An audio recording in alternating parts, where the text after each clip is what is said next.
The broadcast is now starting. All attendees are in listen-only mode. Good morning and welcome to everyone joining us for today's Interact with InterAction webinar featuring our speakers, Kang Pham, Product Manager, InterAction Product Management, and Carol Love, Senior User Experience Specialist, InterAction Product Management. This month's webinar is What's New with InterAction Story Mapping. My name is Dave and I'm a Marketing Associate with LexisNexis. I will be your host for today's session. Interact with InterAction webinars are complementary to our customers and have been designed to help you get the most from your software by providing you with industry knowledge, plus time-saving tips and best practices for using InterAction. The format for today's webinar is the presentation provided by Kang and Kara, followed by a question and answer period. All of our attendees will be in listen-only mode for the duration of our presentation. If you have any questions, please feel free to ask them via the questions pane located on your webinar control panel. During the last 15 minutes of the webinar, Kang and Kara will answer your questions. Please note that we are recording today's event and all attendees will receive an email within 1 week with a link to the recording and slides. Also, there is a brief survey at the end of our webinar today that we ask you to please take a moment to complete. Your feedback will help us in planning our future events. Kang, at this time, I will turn the webinar over to you. Thanks, Dave. And thank you, everybody, for joining us this afternoon. Like Dave mentioned, my name is Kang Pham, and I'm a product manager with InterAction. And of course, joining me is my colleague and partner in crime, Carol Love, who is one of our senior user experience designers.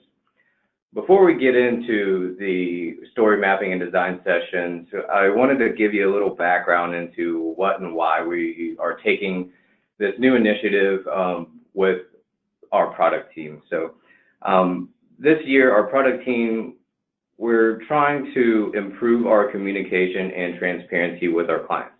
We want to show you guys and involve you guys in what we're thinking, what we're doing, and how we're trying to do things.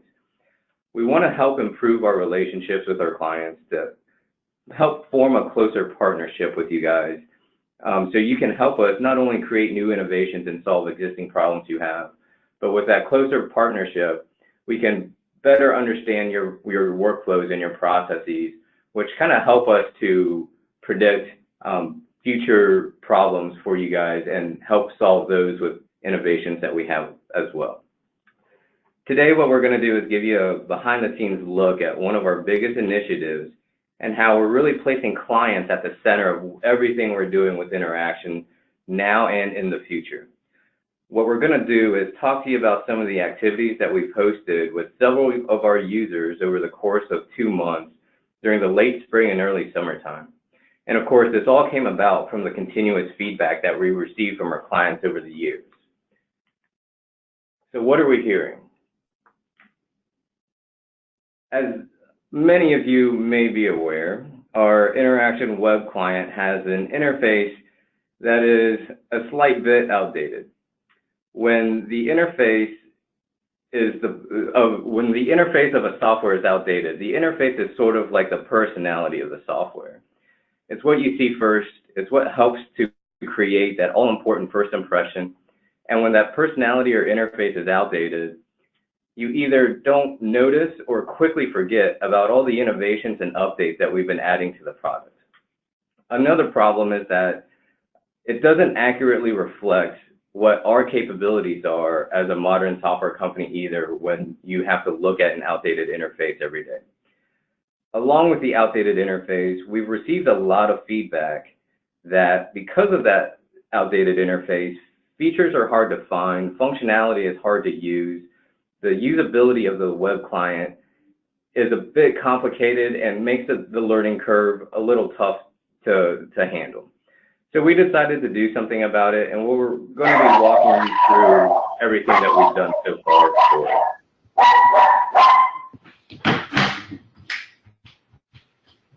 It's an angry dog on the phone. So with that, our teams are actually currently working hard to get the new web client redesign for InterAction and get it launched in 2019 with the first phase of the redesign. In order to do this, what we did was we went out to a group of experts, our users, to help us map out exactly what you want to see in InterAction, and most importantly, how you want to see it in the new web client. And through this, we went through a series of discussions and activities that participants were then able to interpret their own journeys and the journeys of their users of the web client, and were able to map it out into a series of web sketches and wireframes. And now I know you're probably all itching to get to the results, but let's take a look at of how we got there and why we went through these series of story mapping workshops. So first, some preliminary research was done. This was done internally with our own product management team early on in the year, back in February. We actually completed our own story mapping sessions where our internal team sat together for a span of about 2.5 days, and we mapped out the entire InterAction product line with all the features and functionality that we thought were the most important and had the most value to our clients.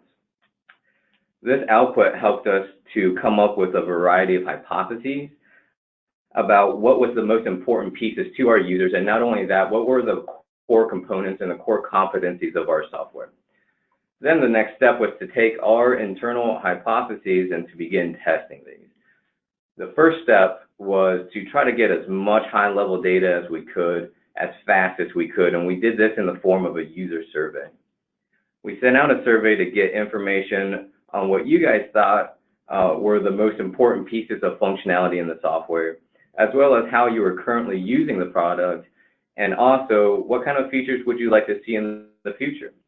This helped us start beginning to validate our hypotheses and our ideas, and gave us areas of the application that we should try to focus into for this first phase of the web client redesign. And so based off of our initial research, we then had areas to focus on, and now it was time to start doing some heavy lifting.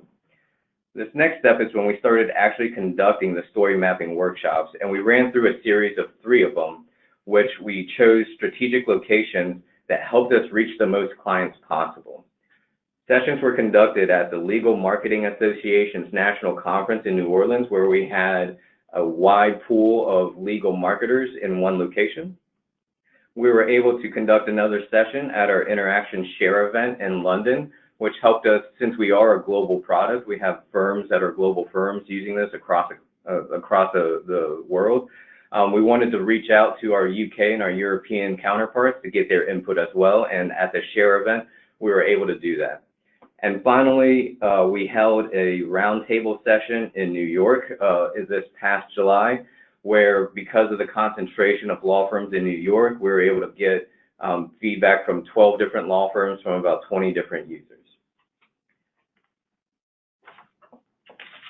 From there, through the series of 3 mapping sessions that we conducted, we were focusing on a diverse group of clients from a diverse group of law firms in roles that included marketing operations managers, marketing technology managers, marketing technology coordinators, business development specialists, directors of business development, CRM managers, CRM coordinators, just to name a few.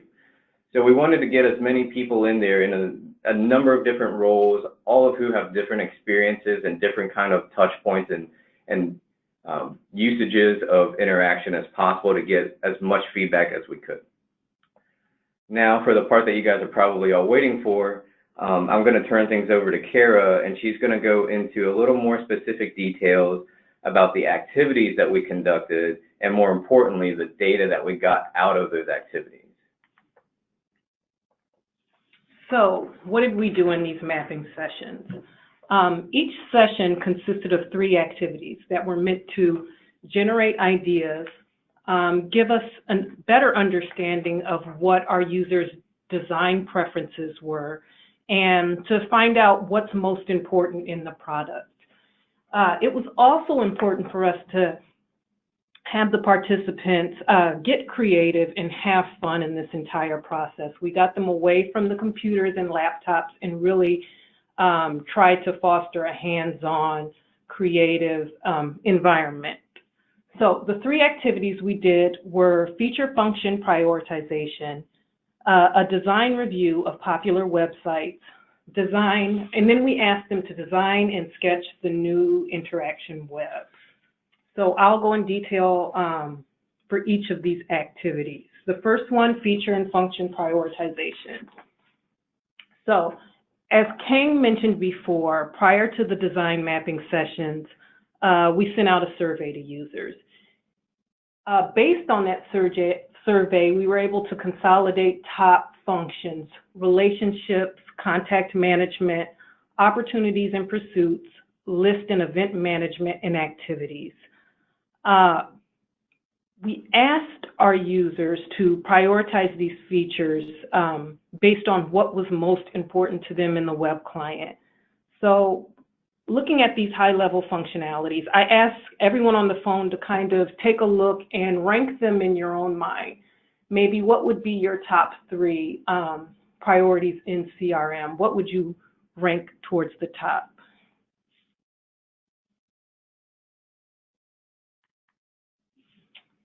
On this slide, I'm going to show you what our results were based on the survey. So how do you compare to that? Contact management, list management, and relationships all ranked towards the top, and we're all pretty even. There was just a slight variation. Activities, event management, and opportunities fell below. Still important, but there was a clear winner with those top three. Now back to the mapping sessions. During our first activity, we had participants weigh the importance using these smiley face stickers. Each individual was given a set of stickers and asked to place more stickers on features that you feel are more important. So say I feel like opportunities would be a little more important to my firm. I might put 5 stickers there. Activities, not so much. I may only do 1 or 2 there. So why did we do this activity? We wanted everyone to start thinking about what their individual thoughts on what's most important in CRM, and then also as a group, see what those prioritizations were, what was high versus what was low. How did this activity help us in our redesign, or how does it help us in our redesign? It helps us in prioritizing placement of elements on pages and determining what to call attention to. In addition, it also will establish a hierarchy through design. So what do we want to pull towards the front? What maybe we can kind of deprioritize, hide a little bit. It gave us a good feel on what was important. These are the results from that first activity. Relationships, contact management, list and event management all ranked high. Opportunities, activities, reminders and alerts fell a little lower. It's important to note that the top 3 have a pretty even weight, and it's similar to the survey.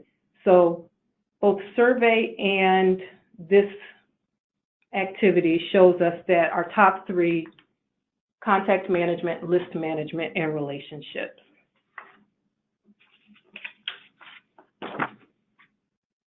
So what did we do? We took these top 3 detailed functions, or excuse me, high-level functions, and broke them out into more detailed jobs or features and asked the group to repeat that activity. With contact management, what we found was viewing who works at a company, viewing a contact, and adding and viewing additional fields were all ranked towards the top. A couple of the lower ones were managing data quality tickets, searching for additional information through Google and LinkedIn. There was a whole host of other functionalities and jobs that we also asked about. Some of them include associating people to companies, adding a company, merging contacts or company, and running reports. One thing that I did want to note is that we asked each group to determine importance based on the web client. So it's the work that they do in the web client, not necessarily the Windows client or in DataMinder. So you can see that some of the results are based on that, like managing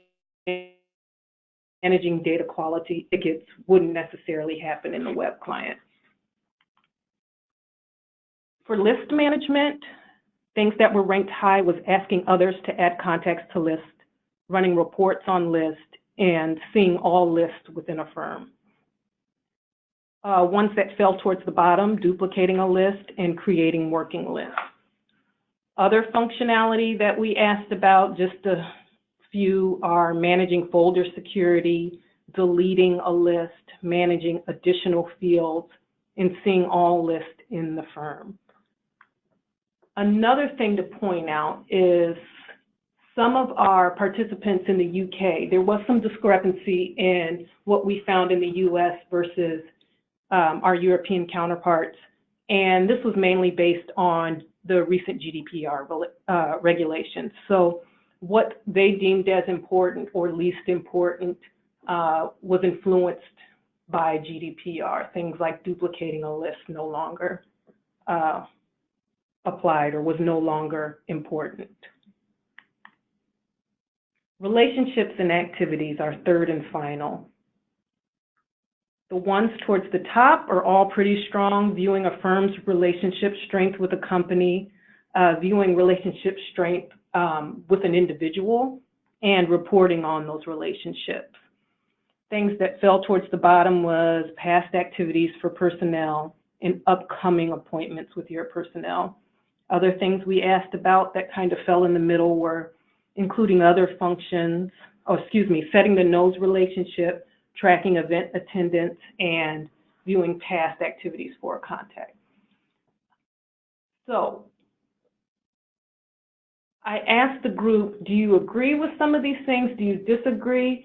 Also wanted to point out that even though we're looking at prioritization, we're taking all of the current features and functionality in the web client, and we still want to retain that. We're not getting rid of things that rank towards the bottom, but we're just trying to figure out what to surface in the forefront. How do we motivate people? If it's important to view a firm's relationship with a company, how do we pull that out and make it easier for you to do the jobs that you need to? Activity 2. The second activity, we asked individuals to rank popular websites, some not so popular as well. We wanted to give a good variety. So I gathered a collection of websites that were pretty diverse. They were shown examples and asked to highlight things that they liked or didn't like on a site. Why did we do this? We wanted to generate ideas for the next activity where you actually do hands-on review or drawing of this new web client so they can take ideas from here and start to think about how maybe they would set up the web client. It also gave us an idea of design and style preference. What do people like to look at? What don't they like to look at? In addition, web functionality and style elements that maybe we could borrow from some of these sites. It's important to see what's on trend and not on trend to our audience. So what did the group say? We had a pretty strong consensus, and we definitely saw trends throughout all three groups. Some reoccurring themes showed up. Biggest one was probably search. We all know and love Google. We use it daily, several times throughout the day. That's how people are used to working now. So we heard we need a simplified search. We need more advanced search options. We like having a large predictive search box. There were so many comments surrounding search. We heard it loud and clear. That's something that we're definitely going to focus on. Another trend were these graphs and widgets on the homepage. The group loved it. They want to see these quick snapshots with data that's clear, motivates, but not too many. Some of the pages had too many. It was a little too heavy on the graphs. They want things to be clear and concise. Color was also talked about. It creates a lot of interest. So I just pointed out a couple examples here. Third trend, again, snapshot. That term showed up a lot during these sessions. People want to see a quick view on important information for both companies and individuals. They want to see it organized well and just right there in their face, they can pick it up and do something with that information. A couple of things that they didn't like with the sites included sites that were too text heavy, applications with too many confusing graphs or images. Again, they want to see the graphs, but they don't want to see too many. And third, unclear navigation or menu structures. How is the application designed? Does the menu make sense? Are they able to quickly find where to go easily? So the third and final activity was built on the two previous ones. We had the teams begin to sketch out how they would like this new InterAction web application, what they wanted it to look like. Here's a view of our current web app. So what did we do? We asked the group to get creative and design freely. We wanted to focus on this initial front page. In addition, teams could also branch out and maybe do a sub-page or a sub-feature like adding a contact. Each group was given markers, a lot of colorful markers, large sheets of paper to just go to town. We showed examples of wireframes and also asked them to work together or individually and just have fun. We all had collective expertise in the room and we wanted to hear it. We wanted to give people a chance to express it. One thing I did want to note is that it was limited time. We wanted to get those initial thoughts, so each team had maybe 15 minutes to finish it. So let's take a look at some of these awesome designs. So what do we see? A lot of graphs and widgets at the top. We've got panels with important information. We saw clients in the news. Teams wanted to see an integration of news brought into the web client, a focus on top clients. How do we surface information on the people that we want to know about, hear about, reach out to? Another good idea, recently and frequently viewed contacts. Who's hot at the firm? Who are people paying attention to? Again, large search boxes shown. More trends that surfaced. Again, dashboards, widgets, graphs, lists, calendars on that front page. We show an obvious search box on one of these. Reporting capabilities came up a lot. How do we improve on our reporting? There were so many great ideas. I'll show you guys a couple more. In addition, thoughts on simplifying list management process, highlighting relationship strengths on some of these, and then headshots. We heard a lot about incorporating headshots into some of the contact views.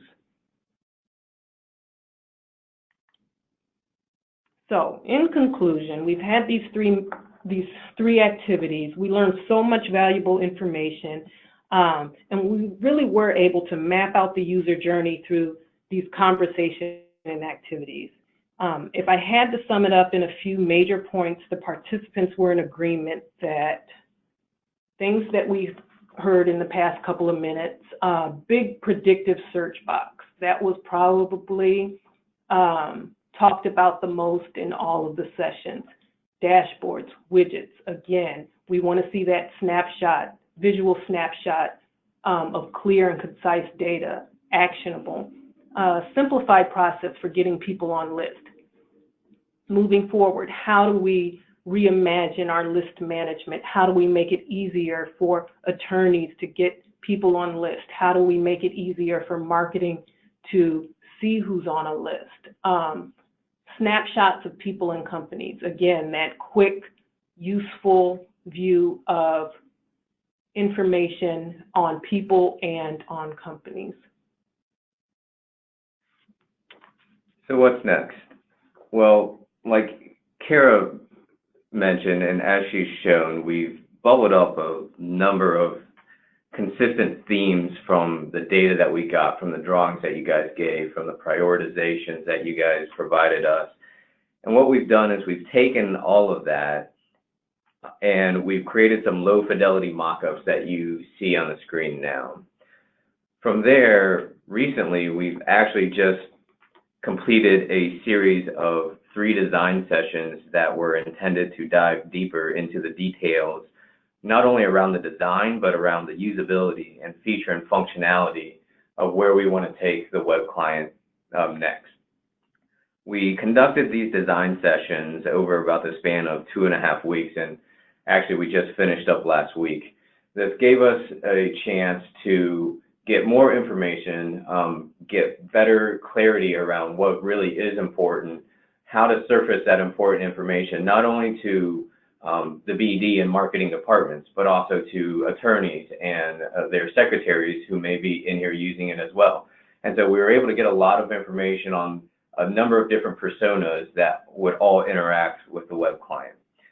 What we then are going to do next is we will take all of that data that we received, and we already have some prototypes in the works right now that Kara is drawing up. And we're creating higher fidelity prototypes. These are actually going to be workable websites, or they're not really websites, they're more mock-ups, but they're clickable prototypes so that it gives you the feel, the look and feel of a real website with some mock-up data in there. From there, we're going to start taking an in-depth look at usability and functionality testing, while also in the meantime, running in parallel with the further in-depth prototype testing and usability testing. We have teams here at our Raleigh office that are starting to take a look at the data that we've created, that starting to take a look at these higher level fidelity prototypes and beginning to break these down into requirements and user stories and start conversations with our development team to really get the development process kick-started and running in parallel as well. This is all going to be happening within the next couple weeks to the next couple months to the foreseeable future. And we're going to continue these design sessions and continue involving our clients with these sessions. If you are interested in participating in these future studies, we have several opportunities coming up. Like I mentioned, we have usability testing that's going to be happening very soon. We have more design reviews that are going to be happening, as well as so much more so than even just the web client.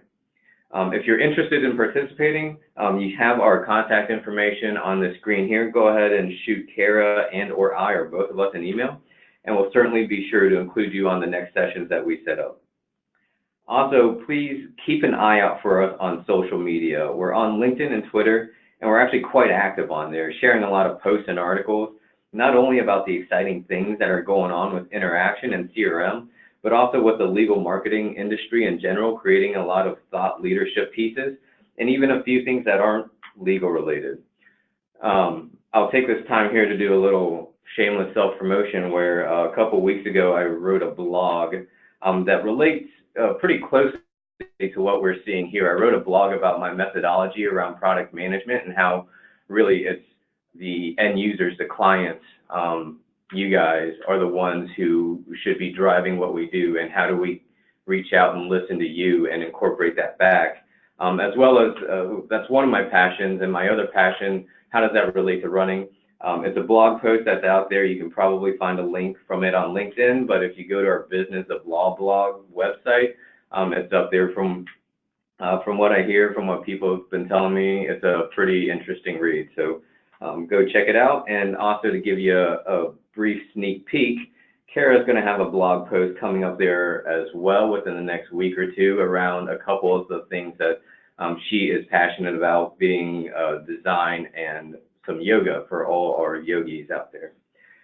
So again, I just want to reiterate that one of our product management team's initiatives this year was to get out there and create a better, clear communication channels with our clients, be a little more transparent about what we're doing and why we're doing it, how we're doing it, as well as involving all of our clients in everything that we're doing, because at the end of the day, You guys are the ones using our products. We are building these for you guys. We're not building it for us. So it doesn't make sense to not include you guys on everything we do. And so that's been a major focus that we've been doing. We are showing you what we've done here and now with the web client specifically. But in all honesty, we've been doing this all year with a number of different initiatives as well, maybe not as big as the web client. For instance, earlier this year, we were running market research and doing usability testing with our new Outlook add-in, which is now in a limited beta capacity.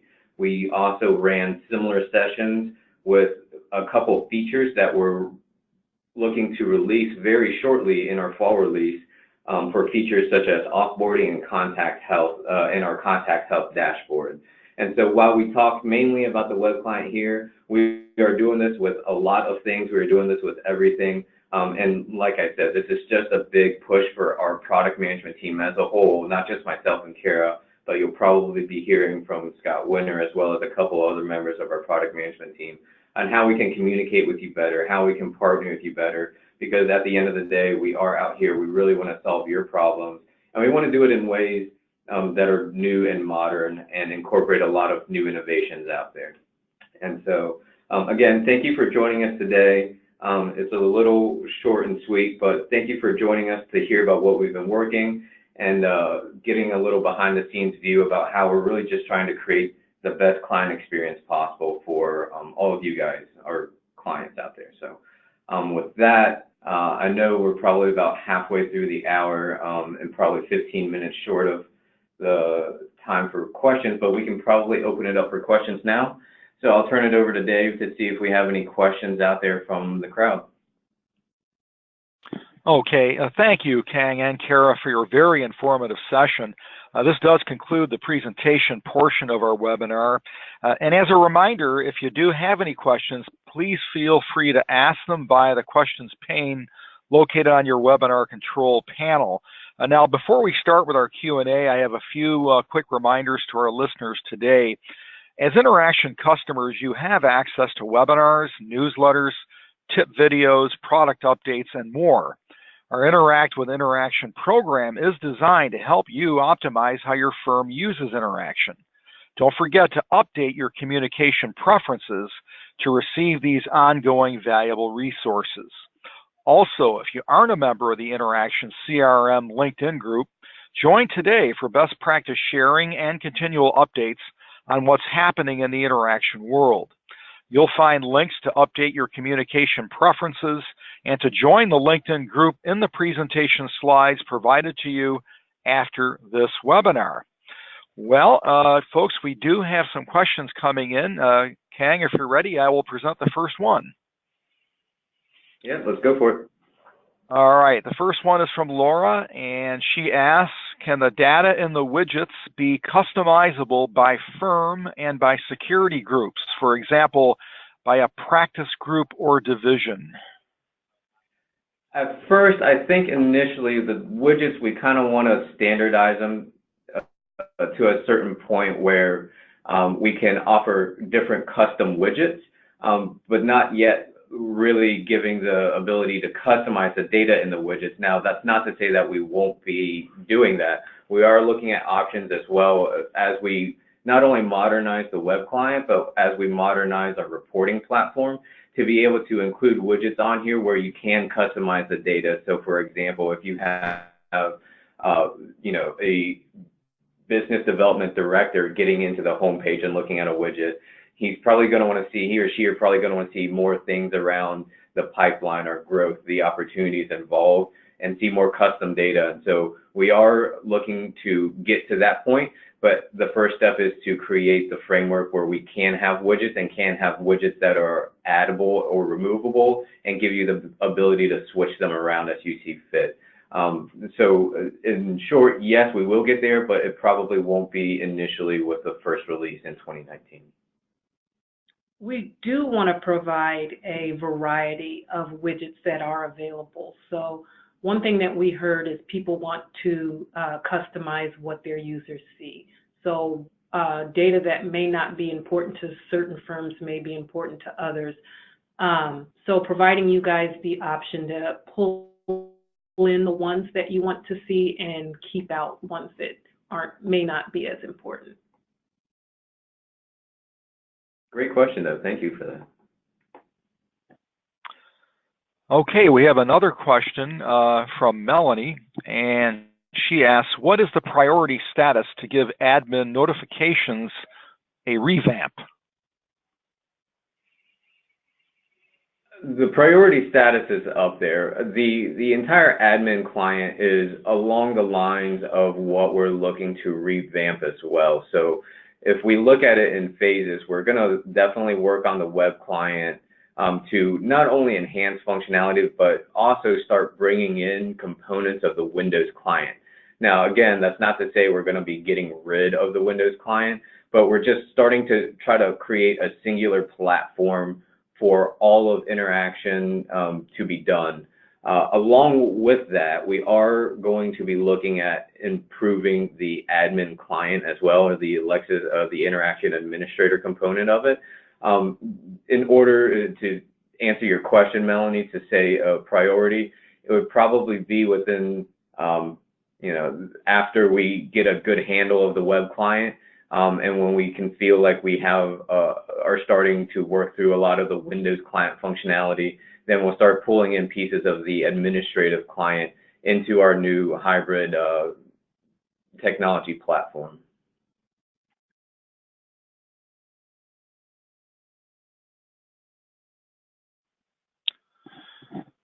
Okay, Melanie has a follow-up comment here. She states, notifications on processes are a bit too nebulous for people unfamiliar in Java.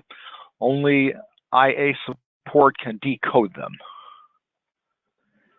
Yes, I absolutely agree. Notifications, reminders, and alerts are definitely on our list to do. We didn't see them called out specifically in the prioritization of the functional areas or the modules out there because they're important across the board.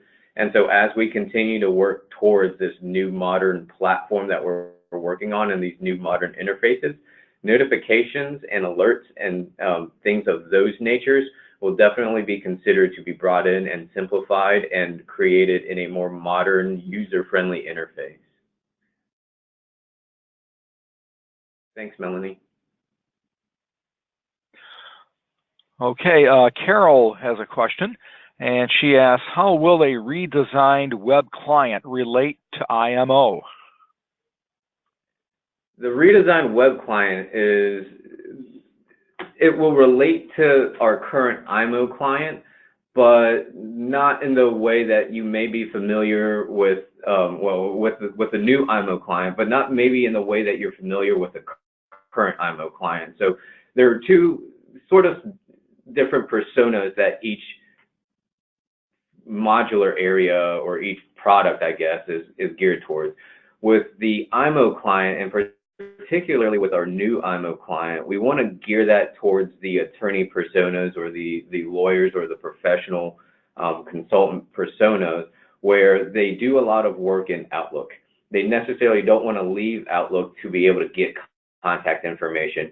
And so with the new IMO that we're creating, we want to gear that towards giving the attorneys the most valuable contact information at their fingertips where they work. So the big push is to not disturb existing workflows.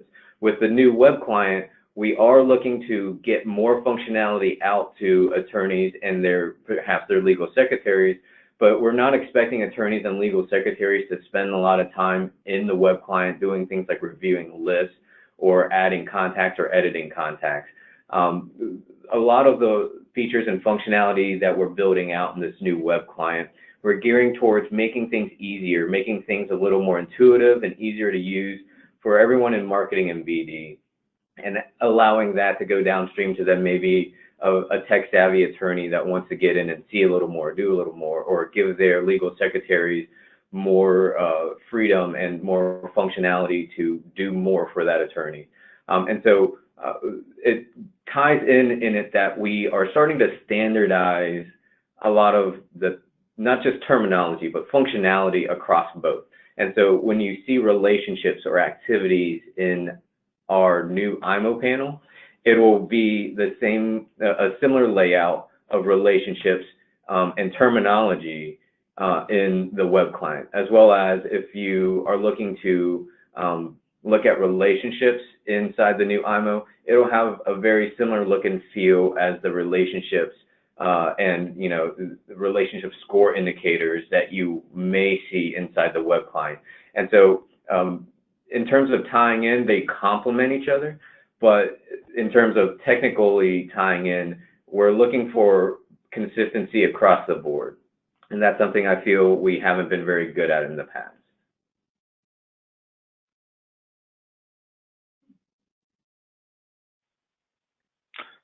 Okay, I see Carol has a follow-up to that. Can you provide more info about the new IMO? When will it be available? I certainly can provide more information about the new IMO, Carol. It's actually available right now in a beta program that we are running. I would love to talk to you about it more, so if you could shoot me an email, I would certainly appreciate being able to set up a separate meeting with you to dive into that a little deeper. Okay, great. We have a question from Laura.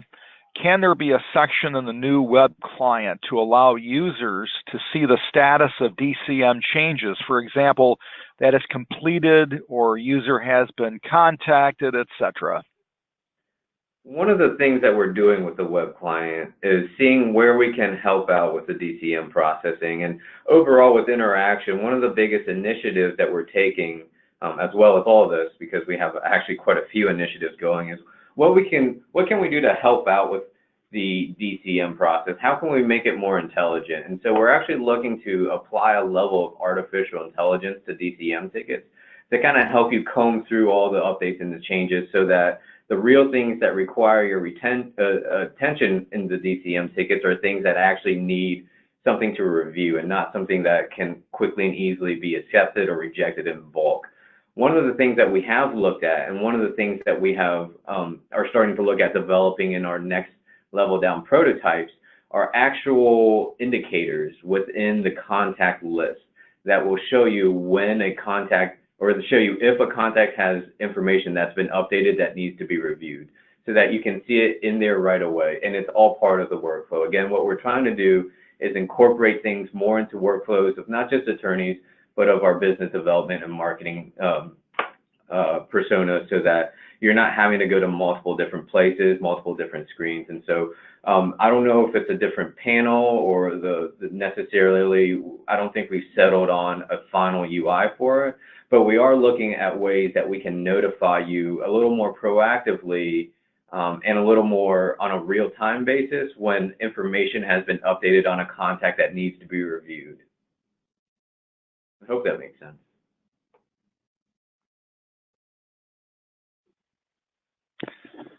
Okay, thank you, Kang.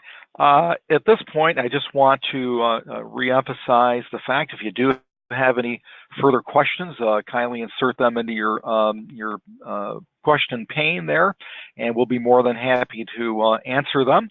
In the meantime, Kang or Kara, if you have any other additional information you'd like to pass on, we'll wait for a couple more questions, and then after that, we can wrap things up. Thanks, Dave. I actually do have a quick announcement here. I always have announcements to make. Again, as part of our initiatives to communicate better and offer better transparency, one of the things that we've actually launched and released in June was a revamped enhancement request portal to improve on our enhancement request process.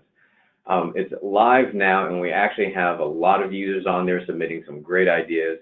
If you go to ideas.interaction.com, there is a link there that will allow you to register and sign up. The Ideas portal is meant for you to communicate directly with our product management team, where you can directly submit enhancement requests, ideas requests for anything and everything InterAction to our product management team. We then will review them. We review them every week, and we'll somehow give you an update, whether that be in the form of a comment, updating the status of that idea, or asking for more information. We typically do so within 5 to 7 days, and so there's no more perception that the enhancement will be sent into a black hole where it will be forgotten. We are actually reviewing these, we are looking at them, and we are taking action on them as soon as we can. And so it's a big initiative that we are trying this year, and that it has a lot of great success so far. So please go check it out. Again, the URL for that is ideas.interaction.com. And if you're not already signed up, there's a link that will allow you to register from there. Do we have any more questions, Dave? Well, I think that wraps us up, and that does conclude today's webinar. And I certainly want to thank Kang and Kara once again for their excellent presentation, and to all of our attendees for taking time out of your busy day to join us. I just have a few quick follow-up reminders. All attendees will receive an email within 1 week with a link to a recording of today's webinar and slides. In closing, there is a brief survey at the end of our webinar today that we ask you to please take a moment to complete. Your feedback will certainly help us in planning our future webinars. Again, thank you all for your time today. I hope everyone has a great afternoon.